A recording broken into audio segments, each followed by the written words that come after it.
Жүрген соң бұл өмірдің базарында кей кезде тозып, кейде озарың бар. Күнәдан ақыретті отпен емес, тәубемен осы өмірде тазарыңдар. Күтеді өлім теңіз жатып алда, қайықсыз түсіп кетіп қапы қалма. Мәңгі тозбас иманға айырбастап, ертең тозар дүниені сатып алма. Құдай сөзі шайтанның тақпақ емес, адасқан ғалымдардың шатпақ емес. Ақ жолымен Алланың жүрмегендер екі дүние бақытын тапқан емес. Құран ашып аятқа үңілмесең, өзгелердің сөзіне жүгінбе сен.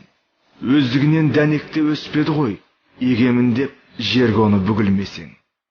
Көп алдында аулақ бол мақтанудан, мінін айтып біреудің ақтарудан. Ғұлама боп ертеде жүрген шайтан адасыпты, сөйтем деп хақ жолынан. Қолда барда әр заттың қадірін біл, тікен зарда жүргендей ақырын жүр. Бар деп, бір деп Аллаға иман келтір, пайғамбардың бұйырған нақылы бұл. Бір Алланың әрине қиын сыны, адамдарға анық қой тыйым сыры. Өз нәпсіңмен байланып қол-аяғың болып қалма шайтанның құйыршығы. Барлық адам өлімнен жеңілуде, ғибрат алмай тарихтан керігуде.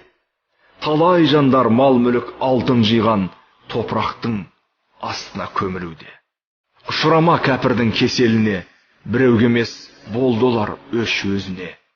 Құдай берген нығметті санар болсаң, жете алмайсың еш қашан есебіне.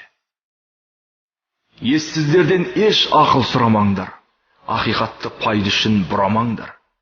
Ақыреттің егінін бүгін екпей, қайыршы боп қияметте жыламаңдар. Дайындалмас тозақтың оты текке, өзіңді өзің сондықтан кәпір етпе. Ақиқатты әрбір жан мойындайды, көзі болса, егерде көкірек.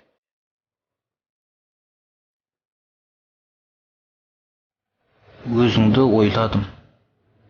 Көңілімді күздің бұлты басқанда, көзімнен ерке күлкі қашқанда, нәурізек сынды нәзік сезімнің күлтесін ызғар жұлқып ашқанда, мейірбан Алла, өзіңді ойладым. Тұғыртып тұрмыс қыспақ қалғанда, қабағымда мұң қыстап қалғанда, қолды бір сілтеп іш тартқандарға, керуен тартқан құстармен бірге жылы жақтарға ұшпақ болғанда, жарылқаушы тәңірім, өзіңді ойладым. Көңілдің көлі лайланғанында, ұршықтай басым айланғанында, көрмеуге лайық көкелерімнің көлеңкесіне байланғанымда, құдіретті Раббым, өзіңді ойладым. Сағын бір сынған сағаттарымда, сабалтын сапы жоғалтқанымда, арқардай менің арда достарым, арқасын бер қаратқанында, жаратқан ем, жаппар Құдайым, сен болдың жалғыз дәрмен тірегім, өзіңнен жаным тыныштық тауып, өзіңнен ғана жәрдем тіледім.